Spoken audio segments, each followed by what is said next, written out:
हाथों को हिलाओ। Thank you Jesus. सब कुछ भूल के अपने हाथों को उठाओ और सिर्फ आराधना करो अगले 15 मिनट। और खुदा बाप की जैसे ही आप आराधना करेंगे वो आपको छुएगा और पूरी तरह से चंगा करेगा। मैं वांगयों का बांझे उड़ता ही जाऊंगा, तेरी महिमा कर करके नवा बल में आवांगा। मैं वांगयों का बांझे उड़ता ही जाऊंगा, तेरी महिमा कर करके नवा बल में आवांगा।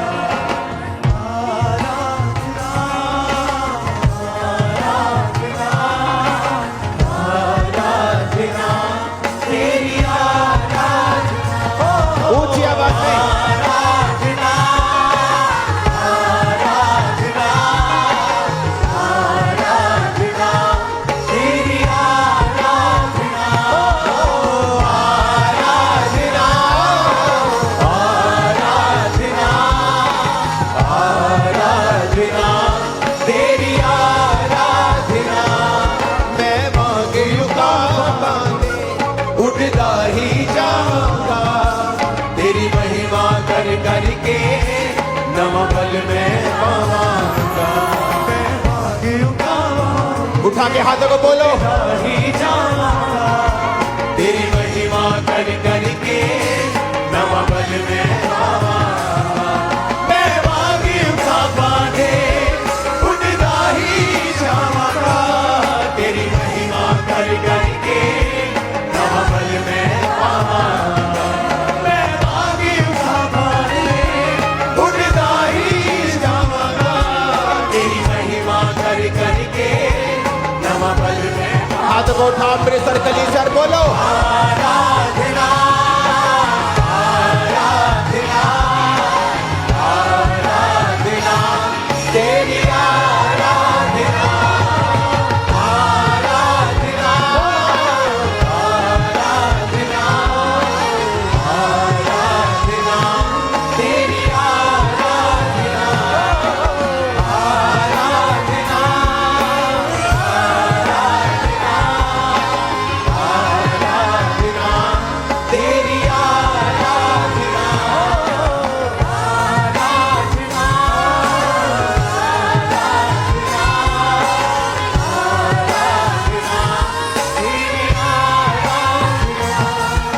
जैसे ही आप अपने हाथों को उठाकर आराधना करेंगे, मैं खुदावंद की आत्मा से देख रहा हूं आपकी आंखों के रोग खत्म हो रहे हैं राइट नाउ। आप जैसे ही आराधना कर रहे हैं अपने हाथों को उठा के, आपके कान परमेश्वर ओपन कर रहा है, उसका आत्मा आपको छू रहा है। अभी एक केस में देख रहा हूं, एक्सीडेंट की वजह से आपके शरीर के हड्डियों को निकाल दिया गया, शरीर पसली से और भी चीजें आपकी एक्सीडेंट के बाद हुई। आज जैसे ही आप आराधना कर रहे हैं, परमेश्वर उन चीजों को वापस कर रहा है और क्रिएटिव मिरेकल्स हो रहे हैं। जो आपके शरीर से चीजें निकाल दी गई वो वापस खुदाबंद का आत्मा आपको दे रहा है। आप जैसे ही आराधना करेंगे, अभी परमेश्वर का आत्मा आपको छुएगा और पूरी तरह से चंगा करेगा। आप चल नहीं सकते, आप चलेंगे। आप देख नहीं सकते, आप देखने लगेंगे। सुन नहीं सकते, सुनने लगेंगे, क्योंकि जीसस ने कहा है, जाओ और सुसमाचार सुनाओ, जाओ और लंगड़ों को चंगा करो, जाओ अंधों को आंखें दो, जाओ और बहरों को कान दो। और परमेश्वर का आत्मा इस वर्शिप के दौरान आपको छू रहा है। आप जहां भी हैं, अपने हाथों को उठा के वर्शिप करो और अपने आप को चेक करो, क्योंकि परमेश्वर का आत्मा इस वर्शिप के दौरान आपको पूरी तरह से छूकर चंगा कर रहा है। आपकी आंखों को, जो अंधे हैं, पार्शियल अंधे हैं, आधे अंधे हैं, पूरे अंधे हैं, बहरे हैं, अपने हाथों को उठा के वर्शिप करो और अपने आप को चेक करो, क्योंकि परमेश्वर का आत्मा आपको छूकर पूरी तरह से आजाद कर रहा है इस वर्शिप के दौरान। मैं कमांड करता हूं राइट नाउ, सब प्रकार की दुष्ट आत्माएं आपके जीवनों को छोड़ के चली जाएं अभी प्रभु यीशु मसीह के सामर्थी नाम में। हर प्रकार की जादू की शक्ति आपके जीवन को छोड़ के जाती रहे right now in the name of Jesus. आमीन। ऊंचा ये आशीष हमारी है चर्च।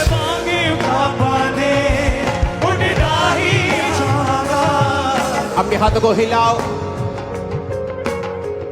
क्योंकि मैं आपके बॉडी पर आज क्रिएटिव मिरेकल्स को देख रहा हूं। जो अंग बने नहीं हैं निकाल दिए गए हैं, जो चीजें नहीं हैं वो वापिस खुदावंद का आत्मा आज आपको दे रहा है, और वो नए अंगों को आपको दे रहा है क्योंकि उसने आपको बनाया है। मैं घोषणा करता हूं क्रिएटिव मिरेकल्स की आज इस पंडाल के ऊपर online overflows in the mighty name of Jesus. जो शैतान ने छीना, मेरा यहोवा परमेश्वर आज आपको वापिस कर रहा है अभी right now in the name of Jesus. और खुदाबंद के नाम में अपने आप को चेक करो। जो नहीं था, जो पसलियां नहीं थी, जो अंग नहीं थे, उन्हें दबा कर देखो। जो देख नहीं सकते थे, देखो, अपनी आंखें खोलो। जो सुन नहीं सकते थे, साइड पे जाकर सुनो। तुम सुन पा रहे हो और तुम देख पा रहे हो, और परमेश्वर का आत्मा तुम्हें छू रहा है।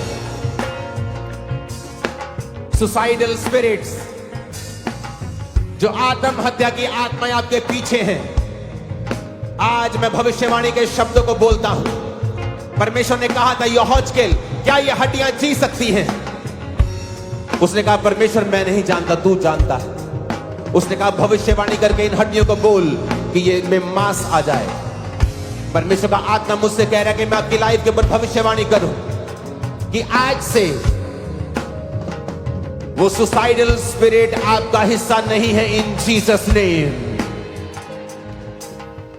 आज से वो सुसाइड करने वाली आत्मा जो आपके परिवार में कार्य करती है, आज से आपका हिस्सा नहीं है इन जीसस नेम।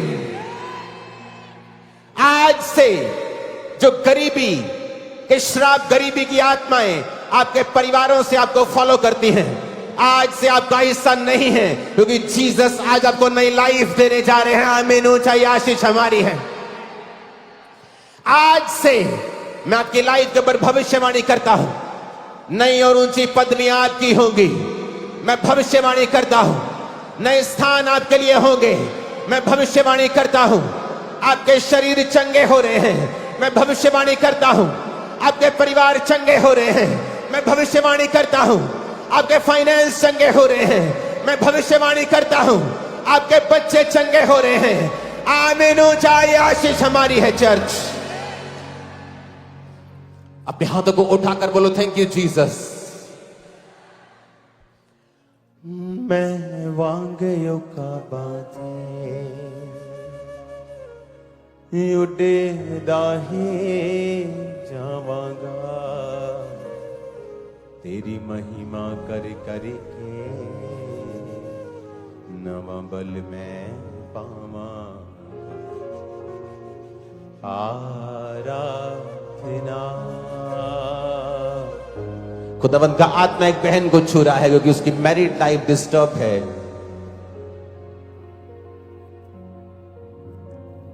कोई बच्चा नहीं है और तू सुसाइड करना चाहती है, और पूरी तरह तेरा मन बन चुका है।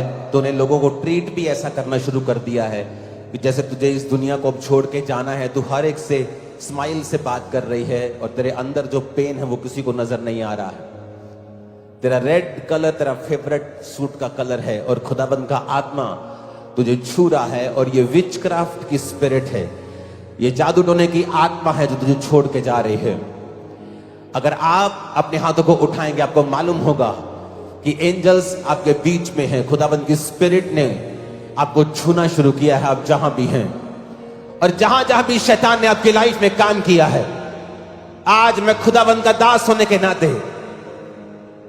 एक भविष्यद्वक्ता की जगह पर खड़ा होकर आपकी लाइफ पर यह भविष्यवाणी करता हूं कि आज से शैतान के सारे काम सीज होते हैं, फिनिश होते हैं, खत्म होते हैं, स्टॉप होते हैं in the mighty name of Jesus.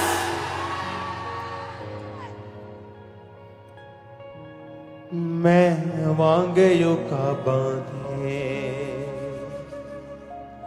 उड़े दाही जावांगा तेरी महिमा कर कर के नवा बल में पावा आराधना आराधना। अपने हाथों को उठाओ भाई लोग, क्योंकि परमेश्वर ने आपको अपने परिवार की अगुवाई करने के लिए और आपको अपने परिवार के लिए मुहैया कराने के लिए चुना है। और शैतान जो आपके फाइनेंस पे अटैक करता है, आपकी जॉब्स पे, आपके फाइनेंस पे, आपके हाथों के कामों पर वो बरकत नहीं आने दे रहा। आज अपने हाथों को उठाओ, मेरा परमेश्वर आपके हाथों के कामों पर बरकत दे और सारे श्राप आपकी जिंदगियों से खत्म हो जाएं, सारे बंधन आज से टूट जाएं, सारी अंधकार की शक्तियां आपकी लाइफ को छोड़ के जाती रहें। आमीन। ऊंचाई आशीष हमारी है। मैंने कहा आमीन। ऊंचाई आशीष हमारी है। सारे बंधन, शर्मिंदगी का बंधन, आज से मैं आपकी लाइफ के ऊपर भविष्यवाणी करता हूं, आपको शर्मिंदा होना ना पड़ेगा यीशु मसीह के सामर्थी नाम में। मैं आपकी लाइफ के ऊपर भविष्यवाणी करता हूं।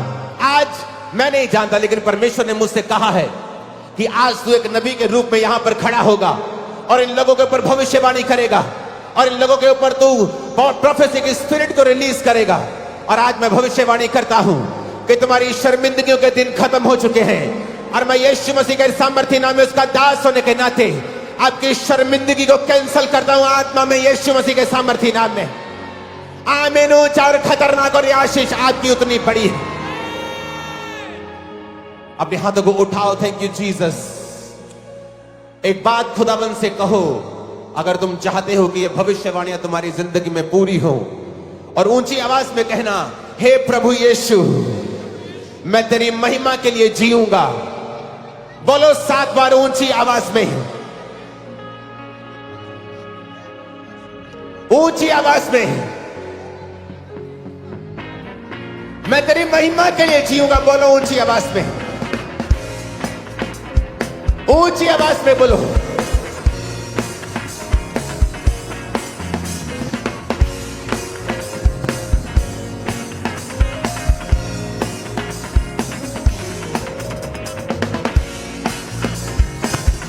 Thank you Jesus. Hallelujah apostle ji, hallelujah. ये बहन के कहते हैं कि हंस टूटा हुआ था शोल्डर के पास और कहते हैं कि बिल्कुल भी बाजू उठा नहीं पाते थे और बहुत तकलीफ में थे कहते। लेकिन कहते जैसे ही आज क्रूसेड में ब्रांच में यहाँ पर पहुंचे एक्लीसिया, जैसे प्रभु के दास ने कहते हीलिंग प्रेयर स्टार्ट किया, तभी परमेश्वर की आत्मा ने छुआ और पूरी तरह से वो दर्द और टूटी हड्डी जुड़ी है, बाजू हिला पा रहे। परमेश्वर ने मेरे कर दिया। हालेलुया। और बस 4 साल से इस भाई को पैरालाइज था, अपनी राइट बॉडी को बिल्कुल मूव तक नहीं कर पा रहे थे। लेकिन जैसे आज इस भाई ने प्रार्थना कर रिसीव किया, हीलिंग और से खुद चल के आए अपनी गवाही देने के लिए, राइट बॉडी ने काम करना शुरू कर दिया है और भाई हील हो चुके हैं। और अपोस्टल जी, इस भाई को 2 साल पहले पैरालाइज का अटैक हुआ था, जिसकी वजह से ये भाई कंप्लीटली बेड पे जा चुके थे, एक कदम भी चला नहीं जाता था। हीलिंग हॉल में बैठे जैसे ही आप आए, आपने प्रेयर स्टार्ट की, परमेश्वर की सामने छुआ, व्हीलचेयर को छोड़ा, खड़े हुए, आज चलना शुरू किया और ये भाई कंप्लीटली हील हो चुके हैं अभी। हालेलुया। और अपोस्टल जी, सिस्टर की राइट पैर की हड्डी अपोस्टल जी 2 जगह से टूट गई थी और इनके परिवार वाले आज इन्हें उठा के यहाँ पे लेके आए थे। लेकिन जैसे आज इस भाई ने प्रार्थना कर रिसीव किया, टूटी हड्डी में अभी जान आ चुके हैं, सिस्टर ने चलना शुरू कर दिया है। हालेलुया। अपोस्टल जी, ये भाई जो है, इनका कहते कि कमर के नीचे का पूरा हिस्सा डेड था, कहते नीचे का हिस्सा पैरालाइज्ड था और कहते बिल्कुल भी अपनी बॉडी को मूव नहीं कर पाते थे। और कहते जैसे ही आज आपने हीलिंग प्रेयर की, परमेश्वर की आत्मा ने छुआ, जो आधा हिस्सा नीचे वाला ओ जीसस, वो जी उठा है। बल्ले बल्ले यीशु तेरी बल्ले बल्ले, रखे शैतान को तू पैरा बल्ले, बल्ले बल्ले यीशु तेरी बल्ले बल्ले, रखे शैतान को तू पैरा बल्ले, यीशु दी बल्ले बल्ले, यीशु दी बल्ले बल्ले, यीशु दी बल्ले बल्ले, यीशु दी बल्ले बल्ले, बल्ले बल्ले यीशु हालेलुया। अपोस्टल जी, एक हालेलुया। अपोस्टल जी, एक बड़ा मिरेकल खुदा ने किया इनकी जिंदगी में। ये बहन को ऑपरेशन के लिए डॉक्टर ने बुक किया हुआ से 6 महीने पहले इनकी रीढ़ की हड्डी अपनी जगह से हिल गई थी और बिल्कुल भी झुका नहीं चाहता था, चला नहीं चाहता था। आज जैसे हीलिंग हॉल में बैठे प्रभु की सामर्थ ने छुआ और खुदा ने हील किया, ऑपरेशन कैंसिल हुआ है और ये बहन इंस्टेंटली पूरी रीति के साथ हील हो चुकी है।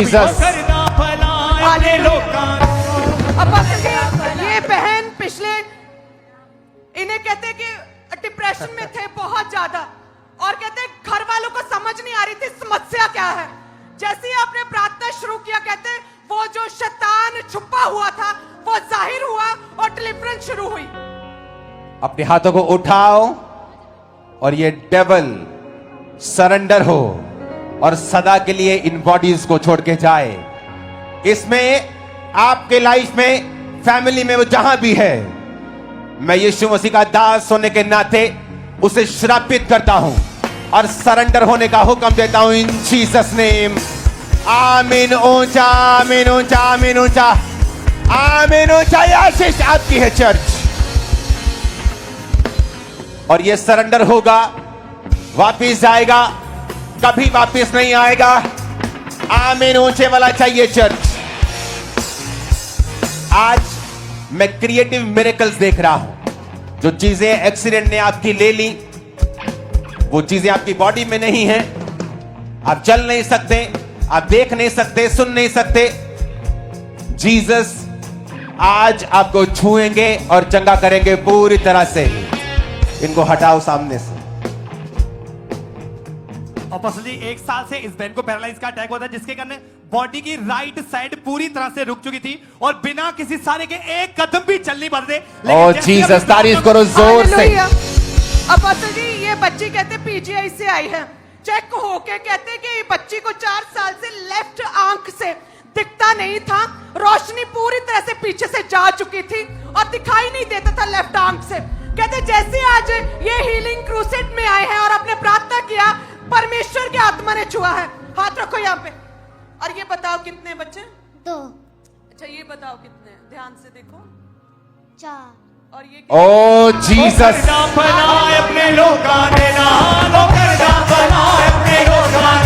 खुदा बतराए कादिर सदा, यहोवा मेरा बादशाह, वो करदा बना सदा, यहोवा मेरा बादशाह। Hallelujah, hallelujah. और अपोस्टल 27 साल से अपोस्टल इस भाई की राइट आई से इस भाई को कभी नहीं दिखा था। 4 ऑपरेशन फेल हुए। डॉक्टर कहते हैं लाइफ टाइम कभी नहीं देख सकते, लेकिन जैसे आज इस भाई ने प्रार्थना सीखी और अनॉइंटिंग का लगा, अभी इस भाई ने चेक किया, पूरी तरह देख पा रहे हैं। Jesus, hallelujah. ये बहन के बेल्ट लगी हुई थी और कहते बहुत ज्यादा स्वेयर पेन में थे और कहते जैसे ही आज आपने प्रार्थना किया, वो बेल्ट उतरी है और वो सारा हड्डियों का रोग खुदावंद पूरी ने- तरह से गायब हुआ। खुदावंद ने आने से पहले मुझसे कहा था, मैं लोगों को नए अंग दूंगा, उनको नई आंखें दूंगा, नए कान दूंगा।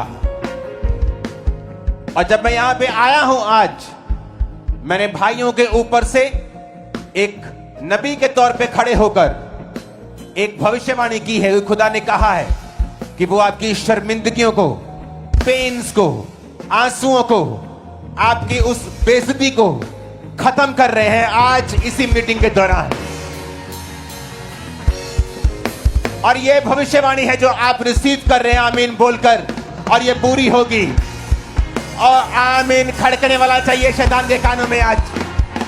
हालेलुया। अपोस्टल जी, पिछले महीने ये भाई मोटरसाइकिल पर कहीं जा रहे थे और बहुत जोर से इनका भयानक एक्सीडेंट हुआ, जिसकी वजह से चूल्हे की हड्डी ब्रेक हो चुकी थी और चल नहीं पाते थे। आज जैसे ही प्रेयर हुई, परमेश्वर की सामर्थ ने छुआ, शिकंजे को छोड़ा और अपने आप ये भाई चल पा रहे और खुदा ने इनको हील कर दिया पूरी तरह से आज। और फसली इस तरह से ये जो भाई आपके सामने खड़ा है, फसली इसका भी एक्सीडेंट हुआ था और पैर की हड्डी पूरी तरह से टूट चुकी थी और खड़ा तक नहीं हो पाता था। जैसे प्रार्थना को रिसीव किया, उस टूटी हुई हड्डी को परमेश्वर ने जोड़ा, चलना शुरू किया। ओ जीसस, जीसस। हालेलुया। और अपोस्टल जी, ये बहन को कहते कि लेफ्ट कान से सुनाई नहीं देता था, लेफ्ट कान से पूरी तरह से कान बंद था। आज कहते जैसे अमृतसर क्रूसेड में यहाँ पर ब्रांच में आए और कहते हीलिंग प्रेयर को रिसीव करने के बाद वो बहरा कान पूरी तरह से खुला है। आपकी आंखें वहां भी होनी चाहिए। कब क्या बोलना है। तारीफ करो ऊंची आवाज में फिर से। ओ करेदा भला अपने लोग। अपने हाथों को उठा के थैंक यू करो जीसस का, जितना कर सकते हो। अपने लोग ओ करेदा भला अपने लोकां देना ओदा वखरा। हालेलुया। अपोस्टल जी पिछले 4 साल से इस बहन को अस्थमा का रोग था। वो इतना रोग बढ़ चुका था कि सांस लेने में इतनी दिक्कत थी, 1-2 कदम चलते थे सांस इनका हांफने लगते थे, ऐसा हो जाता था। आज जैसे प्रेयर करी, ये पीछे से बहन चल के भाग के अपने को चेक करके देखा, वो रोग छोड़ के जा चुका है, वो अस्थमा छोड़ के जा चुका है। ऊंची आवाज में कहो थैंक यू जीसस। और अपोस्टल जी ये भी बेल्ट उतर चुकी है और ये बहन के भी बेल्ट लगी थी कई सालों से। परमेश्वर ने छुआ और पूरी तरह से बेल्टें उतरी हैं। और ओके, हम टेस्टिमनीज को स्टॉप करेंगे। आपको फाइंड करना है क्योंकि खुदावंद का आत्मा जो दिखा रहा है कि वो नए अंगों को दे रहा है, नए अंगों को दे रहा है। जो अंग निकाल दिए गए हैं किसी चीज से, किसी ऑपरेशन से, चीजों से, एक्सीडेंट से, वो रेस्टोरेशन का परमेश्वर अपने हाथों को उठाओ। वो खुदा मेरा, वो सर्वशक्तिमान, वो आपकी गुम हुई चीजों को, छीनी हुई चीजों को वापिस करे आज और अभी in the name of Jesus. जिन बहनों के बेबीज डेड हुए, सो गए मसीह में, वापिस आप उन्हें देखेंगे 2026 में ही। उसका 27 नहीं होगा। आप उसे आता हुआ देखेंगे अपनी लाइफ में वापिस। आपके रोने को परमेश्वर देख चुका है। स्पिरिचुअल चाहिए लोग मुझे। आंखें बंद, वर्शिप, प्रेयर, नॉट ड्रामास कि तुम देखो। ओके, अपने हाथों को उठाओ और हिलाओ अपने हाथों को, हिलाओ अपने हाथों को। कहो थैंक यू लॉर्ड, आज आपने मुझे यहां भेजा, मैं आपकी तारीफ करता हूं। अपने घुटनों पे आओ सब जन और दोनों हाथों को उठाकर कहो मैं अपने कानों को खोलता हूं और ग्रहण करने योग्य बनाता हूं। आज जो कुछ मैं सुनूंगा मैं फलों को लेके आऊंगा। उठाकर अपने हाथों को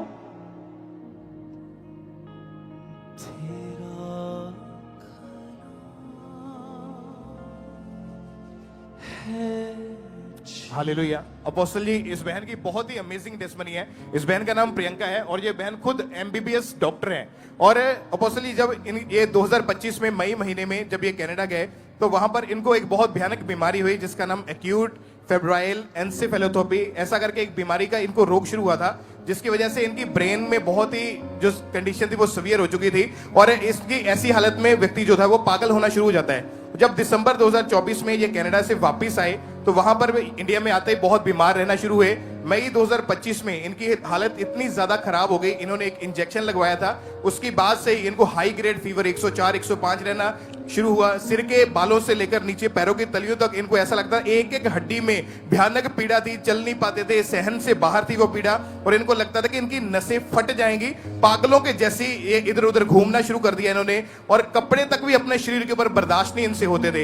इनकी भयानक बीमारी इतनी ज्यादा बढ़ चुकी थी कि जब भी ये इनको अटैक होता था उसके बाद दौरे पड़ने शुरू हुए। आप अपना नाम बताएं, क्या है? प्रियंका भट्टी। आप खुद एक एमबीबीएस डॉक्टर हैं जी पापा जी। और आपने अपने रोग का नाम क्या बताया कि केड़ा रोग सीगा और नाम किया होता इंग्लिश? पापा जी acute febrile encephalopathy. Acute febrile encephalopathy. जी। ये क्या है एक्चुअल में? इस रोग से होता क्या है? सिम्टम्स क्या है इसके? इसके सिम्टम्स कैसे, ब्रेन स्वेलिंग होती है, बंदा लाइक कोमा में भी जा सकता है और एक घंटे बाद आपको सीजर पड़ रहे थे। जी बिल्कुल। और आपकी बॉडी के जो ऑर्गन्स है, किडनीज हैं, लंग्स हैं और जो ब्रेन है, इन तीनों ने काम करना बंद कर दिया था। हाँ जी। और आप हॉस्पिटलाइज थे? मैं हॉस्पिटलाइज थी। तो ये जो लोग सोचते हैं कि चर्च में अनपढ़ लोग जाते हैं, जिनको कोई नॉलेज नहीं होती, जिनको कोई मेडिकल की समझ नहीं होती, शायद उनके पास पैसा नहीं होता, वो हॉस्पिटल नहीं जाते और चर्च वाले उनको कोई पैरासीटामोल की गोली देकर ठीक कर देते हैं और फिर वो गवाही देते हैं। तो मैं ये बताना चाहता हूं, ये टेस्टिमनी जो हो रही है ये खुद एक एमबीबीएस डॉक्टर की हो रही है। इनके सारी रिपोर्ट्स हमारे पास हैं। हाँ जी। इनकी सारी रिपोर्ट्स डॉक्टर्स की, हॉस्पिटल्स की, यस पापा जी। एवरीथिंग रिकॉर्ड आपके पास है। यस। और जब सीजर पड़ते थे, जो ब्रेन डैमेज हुआ, जो किडनी काम नहीं करती थी, लंग्स काम नहीं करते थे, वो सारा कुछ डॉक्यूमेंटेड आपके पास है। हाँ जी पापा जी। लाखों रुपया आप डाइपर्स लगाते थे क्योंकि आपको पैरालाइज हो चुका था। हाँ जी। और डॉक्टर ने क्या कहा था कि आपके इंटरनल जो ऑर्गन डैमेज है, मेमोरी लॉस हो जाएगी, लंबे समय तक दवाइयां चलेंगी और पैरालाइज। हाँ जी, ऐसे बोला था उन्होंने। बोला था कि आपका जो राइट साइड थी वो पैरालाइज थी। पैरालाइज हो रहे, अटैक आ रहे थे और आप उठने, और आपको डाइपर लगा के, मुझे डाइपर कौन लगाता था डाइपर? मम्मा आपको लगाते थे। आपके मदर आपको डाइपर लगाते थे। Yes papa. जब आप डेथ बेड पे थी, आपने लिखा आपकी माताजी बहुत रोती थी। हाँ जी पापा जी। लेकिन आपकी मम्मी एक बात बोलती थी कि मेरा धर्म बदल जाएगा। नहीं मैं बेटी, बोलती थी। आप बोलती थी? मैं बोलती। क्या बोलती थी बताओ। पापा जी मैं 2023 से कनाडा गई। उसके बाद क्या हुआ कि मेरे को मतलब ये प्रॉब्लम स्टार्ट हुई तो मम्मा आपको फॉलो करते थे। Okay. मम्मा और पापा का बहुत विश्वास था। लेकिन कनाडा जो टोरंटो ब्रांच है, मैं वहां पे गई थी, 3 बार गई थी। वहां पे माहौल देख के मुझे ऐसा लगा कि ये जो परमेश्वर के दास हैं, ये सब कुछ ही क्रिश्चियन वाला करवा देते हैं। मतलब बच्चों के नाम मतलब धर्म भी- बदल देते हाँ हैं, जी, सारा कुछ क्रिश्चियनिटी में कर देते हैं, तो हाँ मुझे जी। इस धर्म को फॉलो नहीं करना। हाँ जी, मैं बोलती थी कि मैं कैसे करूंगी, ये तो बिल्कुल ही मेरा रिलीजन चेंज हो जाएगा। तो मेरे को इतना पता था कि मेरे मम्मा की जो हीलिंग है वो प्रेयर माउंटेन से हुई है। मेरे मम्मा और मेरे पापा बहुत ज्यादा मतलब आप में बिलीव करते थे और परमेश्वर में बिलीव करते थे। आप एक एमबीबीएस डॉक्टर थी खुद। हाँ जी। आप चर्च में गई और आपने कहा कि नहीं, ये धर्म बदलते हैं तो मुझे ये फॉलो नहीं करना है। हाँ जी। उसके बाद आपकी तबीयत बिगड़ गई, आप वापस आ गई मैं पंजाब वापस में, आई, हाँ जी। हॉस्पिटलाइज हुई। हाँ जी। 1-1 घंटे बाद सीजर आने लगे, बॉडी पैरालाइज होने लगी, हाँ जी। आपको डाइपर लगा के रखने पड़े, हाँ आपका किडनी, लंग्स एंड ब्रेन ने काम करना बंद कर दिया। हाँ जी। आप टोटल हॉस्पिटलाइज थी। आपकी मदर परमेश्वर को जानती थी हाँ जी। और वो आपको परमेश्वर के बारे में बताती रही हाँ जी। और वो आपको प्रार्थना सुनाती रही। हाँ जी। जब आप हॉस्पिटलाइज थे तो कहां से फिर बदलाव शुरू हुआ कि कैसे आपने हीलिंग को रिसीव किया? पापा जी जब मैं बिल्कुल ही बेहोश थी तो मेरे मम्मा ने ना आके आपके वचन जैसे सुन के आना, तो मेरे मम्मा ने मेरी बेहोश बॉडी पे आपके वचन डिक्लेयर कर देने, परमेश्वर का वचन जो declare मास कर- प्रेयर होती जो थी? मास प्रेयर होती थी। आपकी मम्मा, आपने इन पे डिक्लेयर किए और इनको कोई होश नहीं थी। नहीं पापा जी, इनको कोई होश नहीं होता। कितने लाख रुपया इनके ट्रीटमेंट पे लगा है? पापा जी अभी तो कोई पता ही नहीं कि कितना पैसा लग गया, बहुत। और जब ये सीजर आते थे, इसको आपको पेन्स आपको भी होती होंगी कि आपकी बेटी है जो वो डेथ बेड पे चली गई है, अब डाइपर लगा रहे हैं, पैरालाइज हो गया, अब किडनी काम नहीं कर रही है। जी जी।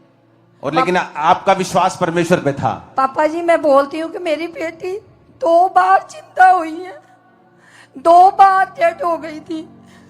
और खुदा ने इसको जिंदा किया। पापा जी मैं बता नहीं सकती आपको कि डॉक्टर की टीम आती थी, ये कॉलर बोन है यहाँ पर, पूरी फिंगर ये पूरी डाल देते थे, बेटी को कोई होश नहीं था। जो कॉलर बोन में पूरी उंगली घुसा देते थे। हाँ कोई होश नहीं, और ये चीज दबाते थे इसको, कोई कि क्या पता चीज नहीं। दबाते थे? क्या ये नोज कॉलर ना। का, बोन दबाते थे। ओ, और फिर इसको जैसे सीधा लटाना, पूरी मुट्ठी बांध के इसके ये नाभि पे दबाना, किसको कुछ तो हो, मतलब कुछ कोई इसकी- पेन की सेंसेशन हो, लेकिन जी, कुछ नहीं होता था। नहीं कुछ नहीं होता था पापा जी। और आपने कहा कि डॉक्टर्स की पूरी टीम इसके साथ खड़ी होती थी जी, जी, इसका जी। ट्रीटमेंट करने के जी लिए। जी। और जब आपने इसको 91 साम डिक्लेयर किया, जब चर्च में प्रार्थना हो रही थी, डिक्लेयर किया, जी। क्या हुआ इसकी बॉडी पर उस समय जब प्रार्थना हुई तो क्या हुआ इसको? पापा जी मैं जब भी खुद 91 शाम को पढ़ती थी, मुझे ऐसे लगता था जैसे 12 साल की रोगन का विश्वास था कि मैं प्रभु के पल्ले को छूंगी, तो मेरा विश्वास ऐसा था कि मैं 91 जमूर पढ़ूंगी, मेरी सामर्थ प्रभु की मेरी बेटी के अंदर जाएगी और जितनी मेरी तारीफ कर सकते हो कर दो खुदा बता। और मेरी बेटी जिंदा हो जाएगी। आपने लिखा, आपने प्रेयर को रिसीव किया, 91 साम डिक्लेयर किया, जी आपकी बेटी के मुर्दा शरीर में सामर्थ एंटर हुई जी जी और इसको एकदम होश आई जी जी और बॉडी रिकवर होने लगी। जी आपने लिखा डॉक्टर शॉक्ड थे। हाँ जी। क्यों शॉक्ड थे वो? पापा जी डॉक्टर्स इसलिए शॉक थे, वो बोलते थे, वो ना जब मेरे को चेक करने आते थे तो वो अपने कलीग से बात करते थे, मैं बेहोश होती मतलब सोई होती थी, तो उन्होंने आके बोलना कि इसका रूट कॉज नहीं हमें समझ में आता, ये इतनी जल्दी रिकवर हो रही है, जो जो चीजें इसकी हीलिंग के बाद उससे कहा कि मुझे समझ नहीं आ रहा है रिकवर कैसे हो रही है। रिकवर कैसे हो रही है, वो बार बार यही चीज बोलते थे। मैं उनको पूछती थी कि मेरे को घर भेज दो, मेरे को भी घर जाना है। उन्होंने मेरे को एक ही आंसर करना कि तू जिस कंडीशन में आ जाओ ऊपर आ, ले आओ स्ट्रेचर। सबूत के सदा यीशु जिंदा है, लोगों सबूत के सदा यीशु जिंदा है। छोड़ दो उसको। मेरा यीशु आने बचाऊंगा, अम्मा को लेके आ। मेरा यीशु आने बचाऊंगा, ते आराम भी देता है। आचक लवो सबूत के सदा यीशु जिंदा है, लोगों आचक लवो सबूत के सदा यीशु जिंदा है। जोर से कहो हालेलुया। Hallelujah hallelujah. आप कहाँ रहते, अपना एड्रेस बताओ। पापा ये जहाँ पर अपनी ब्रांच अभी आपके जो पावन पर चरण पड़े, यहाँ मेरा आप मायका- अमृतसर के हो? मैं यहाँ मेरा मायका है। ओ यहाँ आपका ये मेरा मायका मायका है। ओके, आपका नाम क्या है आप बताओ। मेरा नाम नीलम भट्टी है। हम आपकी लड़की का नाम? बेटी का प्रियंका नाम भट्टी। प्रियंका भट्टी है। प्रियंका भट्टी। आपके हस्बैंड यानी इनके पापा का नाम? कुलदीप सिंह भट्टी। कुलदीप सिंह। और आपका जो एड्रेस है राम तीरथ रोड अमृतसर। हाँ जी। और आपके ससुर जी का नाम क्या है? महेंद्र सिंह।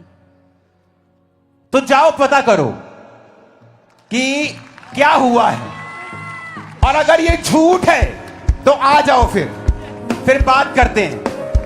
और अगर ये सच है तो तुम भी जीसस क्राइस्ट पे बिलीव करो कि वो तुम्हारा धर्म नहीं जीवन बदलने के लिए आए हैं। सुना, कहते जी गरीबों का धर्म परिवर्तित हो, गरीबों को शोषित किया जा रहा है। ये एमबीबीएस डॉक्टर है आपके सामने खड़ी, वो फाइल्स फेंकनी नहीं है जो इसमें टेस्ट हुए थे। आपकी जितनी बड़ी फाइल्स हैं, डॉक्टर्स की चीजें हैं, दवाइयां लिखी हैं, आपकी बीमारी का लिखा है, एवरीथिंग रिकॉर्डेड है। हीलिंग हो गई, फेंकना नहीं है। चर्च को भी देना है, आप उसे पिक्चराइज करें, उसकी फोटो लें, पूरा डॉक्यूमेंटेड उसे करें और फिर चेक करें। 2004 में मैं कंप्यूटर इंजीनियर था और जब मैं मसीह में आया मैंने भी चेक किया था। मुझे लगता है शायद ये धर्म बदलते हैं, लेकिन मेरे सामने बैठ जाओ, मैं चर्च में था और एक हिंदू व्यक्ति आया और मेरे पास्टर ने उस पर ले हैंड किया और अगले दिन वो थोड़ा थोड़ा चल रहा था, उसे उठाकर लेके आए थे। मैं शॉक्ड हो गया। मैंने कहा अगर ये झूठ होता तो मेरी आंखें धोखा नहीं खा सकती। मैं कंप्यूटर इंजीनियर पढ़ा लिखा हूं, क्योंकि मुझे भी यकीन नहीं था। अगर आप 2003 में इस अंकुर नरुला को बोलते कि चंग्याइयां होती हैं, मैं बोलता ये पाखंड है। इसलिए आज मैं विरोधियों पर गुस्सा नहीं करता हूं, क्योंकि कभी मैं भी उनकी जगह के ऊपर था, कभी मैं भी उनकी जगह के ऊपर था। अगर वो लोग मुझे मार देते मसीह को गाली निकालने के कारण, तो आज मैं लाखों को प्रचार नहीं कर रहा होता। अगर यीशु मसीह ने धर्म बनाना होता तो हम बोलते। कानून इजाजत देता है धर्म परिवर्तन की, लेकिन जीसस धर्म परिवर्तन करने नहीं आए हैं, यह भी सच्चाई है। नहीं तो जब मैं चर्च में गया होता वो मुझे बोलते कि अपने कपड़े, अपना नाम, सब कुछ बदलो अगर जीसस की चंगाई चाहते हो तो। उन्होंने पवित्र वचन मुझे दिया और कहा कि बेटा, जिस दिन बाइबल में ईसाई धर्म नाम का शब्द मिलेगा तुम बाइबल पढ़नी बंद कर देना। आप यीशु मसीह को छोटा करना चाहते हैं धर्मों में बांटकर, वो धर्मों में बंटने वाला परमेश्वर नहीं, उसने पूरी जगत की उत्पत्ति की है, यूनिवर्स की उत्पत्ति की है। वो छोटा परमेश्वर नहीं। तारीफ करो इस टेस्टिमनी के लिए जोर से। हालेलुया। अपोस्टल जी एक मार्वेलस टेस्टिमनी है। ये बच्ची कहते क्रिपल की तरह थी पिछले 10 साल से, और कहते चल नहीं पाती थी ये बच्ची बिल्कुल भी, और आज जैसे प्रार्थना हुआ ये बच्ची के टखनों में बल Oh, Jesus. और इसने चलना शुरू किया। ओ जीसस। और पसली इस तरह से वेट, अपने हाथ को उठा के कहो, जो कुछ खुदा आज मुझे बताएगा मैं उसे समझूंगा और मैं उसे मानूंगा। उठाओ अपने हाथों को, आंखों को बंद करके ऊंची आवाज में कहो,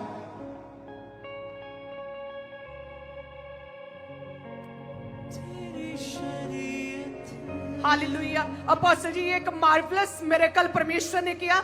बचपन से ये बच्चे की टांगे पूरी तरह से कमजोर थी और ये अपने आप को मूव नहीं कर पाता था, पूरी बॉडी कांपने लगती थी जैसे ही चलता था। और कहते जैसे आज प्रार्थना हुई परमेश्वर की आत्मा ने छुआ है और ये बच्चे ने आज चलना शुरू किया। तारीफ करो जोर से। और पसली इस तरह से ये जो भाई आपके सामने खड़े हैं, बाय बर्थ इस भाई का जो पैर था वो टेढ़ा था, थोड़ा सा चलता था और गिर जाता था, और आज हीलिंग हॉल से खुद चल के आया, कभी भी गिरा नहीं, पूरी तारीफ करो जोर से। और अपोस्टल जी आपने भविष्यवाणी की थी कि एक बहन को मैं देख रहा हूँ जिसे रेड कलर पसंद है, उसकी मैरिड लाइफ डिस्टर्ब है, बच्चा नहीं है और लाइफ से दुनिया से पूरा मन ऊब चुका है, और वो स्माइल तो करती लेकिन अंदर से दुखी, अपने आप को खत्म करना चाहती है। अपोस्टल ये सेम ये सिस्टर जो है ये कहते पूरी तरह से अंदर से इन्होंने डिसाइड कर लिया था कि मैं अपना जीवन खत्म कर दूंगी क्योंकि कोई बच्चा नहीं, मैरिड लाइफ डिस्टर्ब, और कहते जैसे आपने भविष्यवाणी की प्रभु ने छुआ है। खुदाबंद का आत्मा तुझे छुए और पूरी तरह से डिलीवर करे इन जीसस ने। आउट डेविल, लीव कर इस बॉडी को दुष्ट आत्मा और वापिस कभी प्रवेश मत करना इन जीसस ने। आमीन। ऊंचाई आशीष हमारी है चर्च। अपने पेट पे हाथ रख और एक हाथ अपने सिर पे रख। मैं तुझे ब्लेस घोषित करता हूं, तू जिएगी इन जीसस ने। आमीन। ऊंचा आशीष हमारी है चर्च। वेट करना टेस्टिमनी। अपने पड़ोसी को बोलो, जीसस क्राइस्ट धर्म बदलने नहीं, वो जीवन बदलने के लिए आए। आमीन। वो आए और कांटों का ताज पहना कि तुम्हारा डिप्रेशन खत्म हो सके, हाथों पैरों पर कील ठुकवाए कि तुम्हारे पापों के कामों को, अपने तुम्हारे श्रापों को, तुमने जो गलत कार्य किए उसने उसे क्रूस पर खत्म किया। तुम्हारे पांव जो पाप करने की ओर दौड़ते हैं उसने अपने पांव को कीलों से ठुकवाकर क्रूस पर रखा ताकि तुम्हें उस पाप भरी जिंदगी से आजाद कर सके। सारा लहू उसका बहा दिया गया, जवानी का गाढ़ा, कि तुम्हारे पापों से तुम्हें छुटकारा मिल सके। और इंसान जाति नहीं समझती कि उसके दुख होने का, उसके दुखी होने का, दुखों का कारण सिर्फ पाप है। और जीसस क्राइस्ट ने कहा जो क्रूस पर लटकाया जाता है वो श्रापित है। और वचन कहता है कि यीशु मसीह के ऊपर एक भी गुनाह को वो साबित नहीं कर सके।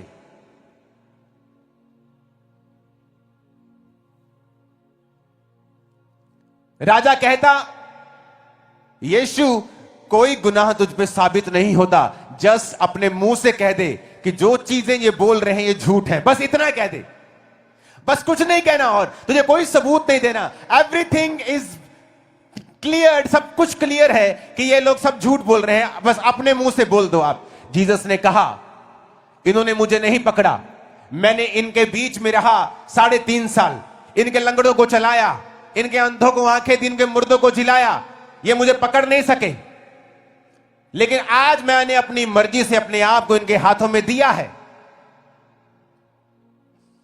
सब लोग बैठकर वचन को सुनो। और मैंने अपनी मर्जी से अपनी जिंदगी इनको दी है और मैं अपनी मर्जी से तीसरे दिन जी उठूंगा और अपनी जिंदगी को वापस ले लूंगा। वो कोई बेचारा परमेश्वर नहीं है जो क्रूस पर लटका हुआ है। आज वो सर्वशक्तिमान परमेश्वर की दाहिनी हाथ बैठा हुआ है और आपको और मुझको देख रहा है। वो राजाओं का राजा है आज।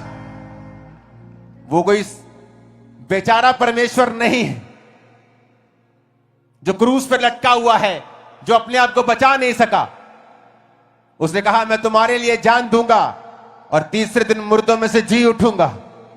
फिर जी उठ के प्रचार किया, फिर जी उठ के 40 दिन चेलों के साथ रहा, खाता रहा, पीता रहा, हर वो चीज की जो एक जीवित आदमी करता है। और 41वें दिन वो स्वर्ग पे फिर चढ़ा दिया गया और फिर कहा मैं तुम्हें लेने के लिए दोबारा वापिस आऊंगा। आज जब डॉक्टर्स गवाहियां दे रहे हैं, वकील, पुलिस वाले, क्या आप इन्हें बुद्धू समझते हैं? क्या आप इनको धमकी दे सकते हैं? क्या इनके साथ आप जबरदस्ती कर सकते हैं क्या?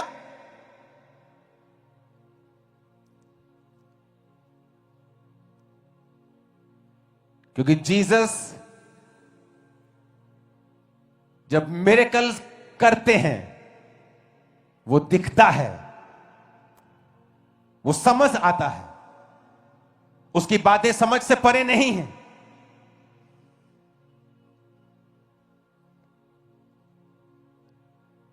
आज अपनी चर्च में आके अच्छा लग रहा है मेरे को। मैंने कभी नहीं सोचा था कि मॉर्निंग मीटिंग में इतने लोग होंगे कि ओवरफ्लो पे ओवरफ्लो लगाने पड़ेंगे, सड़कें भर जाएंगे, मुझे मालूम नहीं था। जीसस यहां मौजूद है आपको छूने के लिए। आज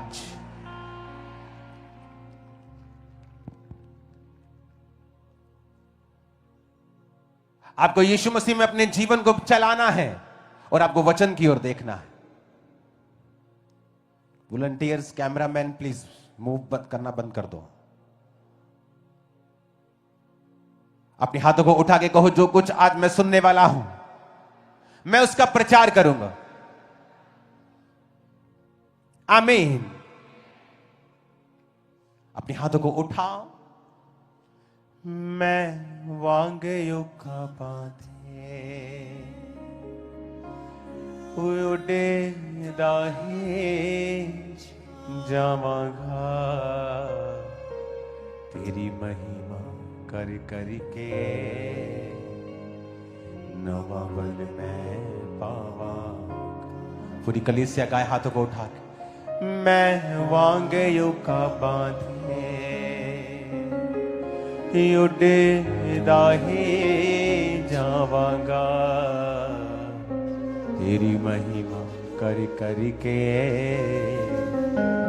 नवा बल में पावांगा। आराधना आराधना आराधना तेरी आराधना हो आराधना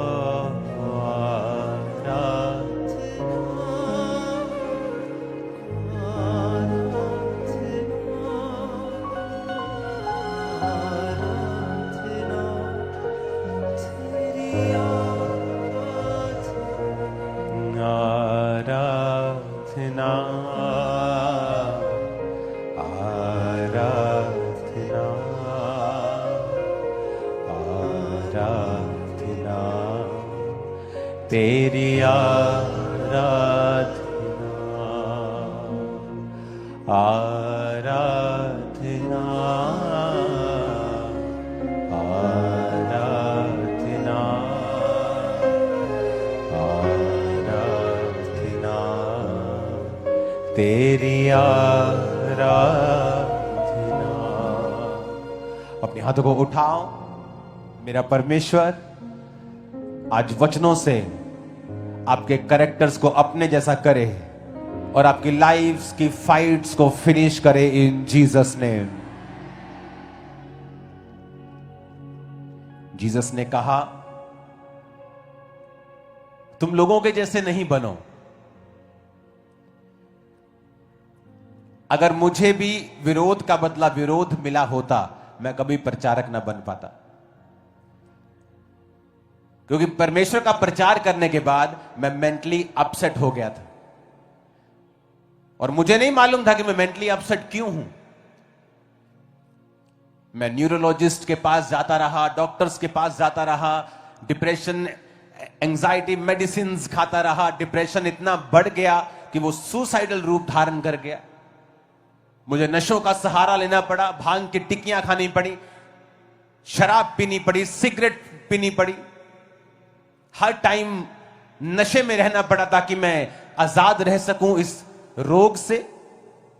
पर वो जब बढ़ता गया और बढ़ता गया, और एक हिंदू व्यक्ति ने यीशु मसीह के बारे में बताया और कहा कि आपने जो सुना है वो मीडिया से सुना है, लोगों से सुना है, क्या आपने खुद कभी देखा है यीशु मसीह के पास जाकर? और उस समय जब मैं टूट चुका था और मुझे कोई मतलब नहीं रह गया था किसी चीज से, और रात को नशा करके 16 अगस्त 2004 रात को 8 बजे अपने बाइक के ऊपर गाड़ी जाना, वहां गली में गाड़ी नहीं जाते, बाइक पे गया मैं चर्च को देखने के लिए, और तभी भी चर्च नहीं गया, नशे करता रहा, जुआ खेलता रहा। लेकिन 2 महीने के अंदर अंदर जब मैं वचन सुनता था, लोगों को चंगे होते देखता था, तो मेरी आंखों से आंसू निकलते थे कि क्या ऐसा कोई परमेश्वर है जो आज भी काम करता है, जो सिर्फ बातें नहीं करता, रियल में लोगों को चंगा भी करता है। मेरे सामने मेरे ही सोसाइटी के लोग आते थे और चंगे होते थे। आप किसी को एक दिन बेवकूफ बना सकते हैं, 2 दिन बना सकते हैं, 10 महीने तक बना सकते हैं, लेकिन क्या आप सालों साल सारी उम्र किसी को बेवकूफ बना सकते हैं? नहीं। जब मैं लगातार परमेश्वर को देखता गया, मैं एक अमीर घराने से था, मेरे पास कंप्यूटर था, उस समय इंटरनेट था, बड़ा घर था। मैंने जब खुद चेक किया लोगों को कि लोग वाकई में परमेश्वर के काम हो रहे हैं, और मसीह में आने के 2 महीने में ही मैंने बैप्टाइज लिया, अपना जीवन परमेश्वर को दिया और खुदाबंद की सेवा करने लगा। और तब भी मैं बिजनेस करता था, शाम को लोगों को फ्री मैं सुसमाचार देने के लिए, शाम को काउंसलिंग करने के लिए लोगों को जाता था। जब लोग फायदा होना लगा, लोगों को काउंसलिंग से लोगों को समझ आने लगी कि परमेश्वर के बारे में, तो मैं हर शाम को जब निकलता था, हर शाम में जाता था। तो इस तरह से खामरा चर्च की स्थापना हुई थी। और 2008 जुलाई में 3 लोगों के साथ वो चर्च स्टार्ट हुआ था, क्योंकि मेरा पैशन था कि जो मैंने यीशु मसीह से पाया है, कि जो सच्चाई मुझे पता है क्राइस्ट की, वो लोगों को पता होनी चाहिए। कि मैं भी मसीह का एक विरोधी था। अगर तुम विरोधी हो तो मैं तुमसे नफरत नहीं करता हूं, मैं तुमसे प्यार करता हूं, क्योंकि जीसस भी तुमसे प्यार करते हैं। वो तुम्हारे लिए ही आए हैं, तुम्हारे लिए भी उसने जान दी है। आज हम क्राइस्ट के सिस्टम को भूलते जा रहे हैं। बाइबल कहती है कुरिन्थिया के लोग विश्वासी एक दूसरे पर कोर्ट केस कर रहे थे। तो पौलुस को जब मालूम हुआ कि विश्वासी आपस में ही एक दूसरे के ऊपर कोर्ट केस कर रहे हैं, तो उसने उनको पत्री लिखी। आप जानते हैं पौलुस की पत्रियां क्यों लिखी गई? क्योंकि पौलुस जब कलीसिया स्थापित करता था, तो कलीसिया की यह आदत होती है लाइन से अलग चलना। तो पौलुस को जब समाचार मिलते थे कि इस कलीसिया में ये हो रहा है, इस कलीसिया में ये कमी है, इस कलीसिया के लोगों में ये कमी है, तो वो दूर से पत्रियां लिखा करता था। और उन्हीं पत्रियों को आज हम पढ़ते हैं और आशीषित होते हैं। तो वचन कहता है कि वो पत्रियां लिख रहा था क्योंकि उसको मालूम हुआ कि कुरिन्थिया की कलीसिया के लोग आपस में एक दूसरे के ऊपर कोर्ट केस कर रहे हैं। तो पहला कुरिन्थिया 6 उसकी 1 से 8 आयत में लिखा, पौलुस कहता है कि तुम में से किसी को ये हियाव, ये हौसला है कि जब दूसरे के साथ झगड़ा हो तो फैसले के लिए अधर्मियों के पास जाए और पवित्र लोगों के पास ना जाए। क्या तुम नहीं जानते पवित्र लोग जगत का न्याय करेंगे, और यदि तुम जगत का न्याय करोगे तो क्या तुम छोटे से छोटे झगड़े का भी निर्णय करने के योग्य नहीं हो? क्या तुम नहीं जानते हम स्वर्गदूतों का न्याय करेंगे? क्या तो संसारिक बातों का निर्णय ना करें? यदि तुम्हें संसारिक बातों का निर्णय करना हो तो क्या उन्हीं के पास बैठोगे जो कलीसिया में कुछ नहीं समझे जाते हैं? मैं तुम्हें शर्मिंदा करने के लिए यह कहता हूं, क्या सचमुच तुम में से एक भी बुद्धिमान नहीं मिलता जो अपने भाइयों का निर्णय कर सके? तुम में भाई भाई में मुकदमा होता है और वह भी अविश्वासियों के सामने, परंतु सचमुच तुम में बड़ा दोष तो यह है कि आपस में मुकदमा करते हो। अन्याय क्यों नहीं सहते, अपनी हानि क्यों नहीं सहते? परंतु तुम तो स्वयं अन्याय करते और हानि पहुंचाते हो, और वह भी भाइयों को। आज मेरे स्पिरिचुअल फादर की मदर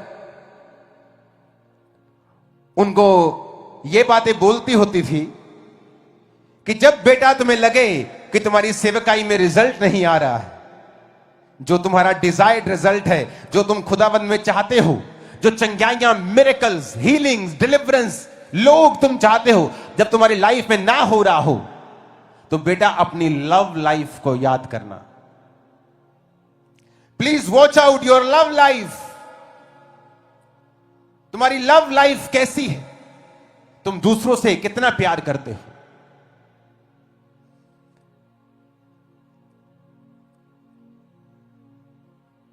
क्या तुम प्यार में चलते हो?